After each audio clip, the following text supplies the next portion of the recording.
Israel ने मान ली है अपनी हार। क्या इसराइल को हो गया इस बात का अंदेशा कि वो पूरी तरीके से हो चुका है बेजार। जी हाँ दोस्तों, ये बात हम इसलिए कह रहे हैं क्योंकि आपको बताते चले इसराइल ने शर्त रख दी है कि वो हिजबुल्लाह से डील करने को तैयार है, हमास से। लेकिन इसराइल ने कहा है कि पहले उनके 8-10 लोगों को छोड़ा जाए जिनको बंधक बनाया गया। दरअसल बंधक तो बहुत सारे लोग हैं, लेकिन आपको बताते चलें यहाँ पर एक डील हुई है। उस डील में साफ कहा गया है कि फ़िलहाल हमारे 10 लोगों को छोड़ दो उधर से, तो हम जो है 10-15 लोगों को छोड़ो, हम जो है 2-3 दिन के लिए ये रोक देंगे युद्ध को। लेकिन हमास कह रहा है कि पहले युद्ध रोको, उसके बाद हम लोगों को छोड़ेंगे। इधर इजराइल कह रहा है कि नहीं, पहले लोगों को भेजो फिर युद्ध रोकेंगे। लेकिन दोस्तों इस बीच आपने एक चीज़ को नोटिस किया, इस बीच जो यहाँ पर लगातार जितने भी इजरायली सैनिक हैं और उनके टैंकों को लगातार कब्जे में लिया जा रहा है।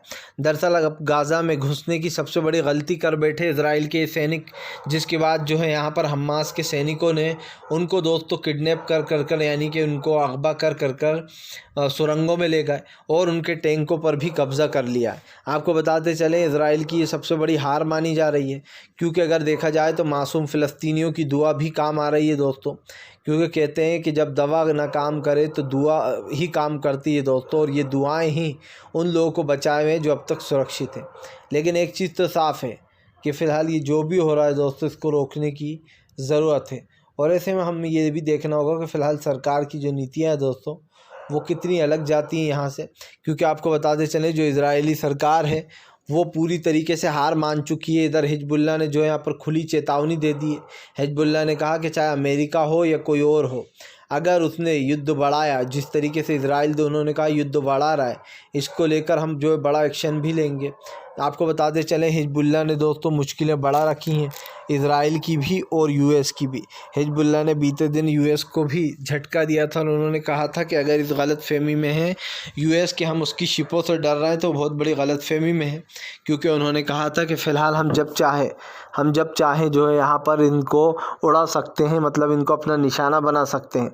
आपको बताते चलें यही नहीं, फ़िलहाल अमेरिका की एक और मुश्किल ये भी है कि यूती विद्रोही जो है दोस्तों, वो भी अमेरिका के ड्रोन जो सबसे मजबूत था कल, उसको मार गिराया। अमेरिका से बदला ले लिया था यमन की यूती विद्रोहियों ने, और अमेरिका का जो ड्रोन है दोस्तों उसको मार गिराया। माना जा रहा था ये अमेरिका का सबसे बड़ा जासूस है ये ड्रोन। लेकिन दोस्तों कल जो यहाँ पर एक के बाद एक मिसाइलों से हमले किए गए, जिसके बाद उस ड्रोन की हालत नीचे गिर पड़ा वो, और बुरी तरीके से ये समझ लीजिए कि ख़त्म हो गया। क्योंकि आपको बताते चलें यमन की यूती विद्रोही भी पूरी तरीके से साथ देते हुए नज़र आ रहे हैं हमास का। उन्होंने साफ कहा कि वो फ़िलिस्तीनी मासूम लोगों के साथ है, और हमास कहीं ना कहीं फ़िलिस्तीन के समर्थन की लड़ाई लड़ रहा है। हमास ने तो साफ कह रखा है कि फ़िलहाल वो झुकने वाला नहीं है। और दोस्तों अगर देखा जाए तो इजराइल हमास की इस जंग में फ़िलिस्तीन फंसा हुआ है। फ़िलिस्तीन के जो राष्ट्रपति हैं महमूद अब्बास साहब, उनके ऊपर भी ताबड़तोड़ फायरिंग की गई थी, यानी कि उन्हें भी मारने की कोशिश की गई थी। हालांकि उनकी जान बच गई थी, लेकिन इससे ये साबित होता है कि फ़िलहाल किस नीचता पर उतर आए वहाँ के लोग दोस्तों। आप समझिए एक के बाद एक जाने लेने की कोशिश की जा रही है, और मुझे ऐसा लगता है कि इन तमाम चीज़ों को रुकना चाहिए, क्योंकि ये एक बहुत बड़ा मैटर बन चुका है, बहुत बड़ा मुद्दा बन चुका है।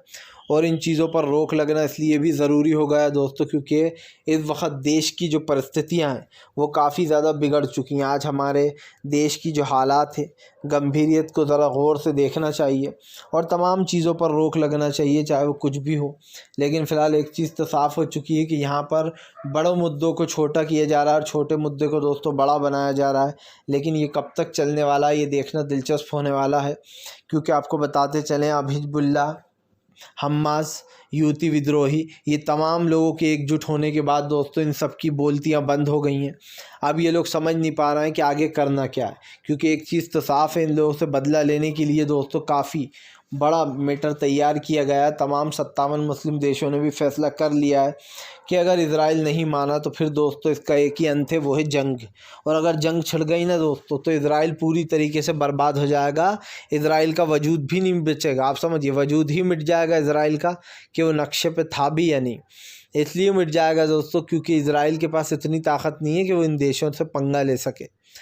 एक देश होता तो उससे ले लिया जाता, दो से, लेकिन यहाँ तो तमाम देश अपने रुख कर जो यहाँ पर बैठ गए ना एक बार, तो वो पूरी तरीके से क्या करेंगे ये हम सब जानते हैं। फ़िलहाल दोस्तों ज़्यादा से ज़्यादा आप इस वीडियो को शेयर कीजिए, लाइक कीजिए, और अगर आपको हमारा वीडियो अच्छा लगता है तो हमें कमेंट बॉक्स में बता सकते हैं, क्योंकि हम आपके लिए इसी तरीके की वीडियो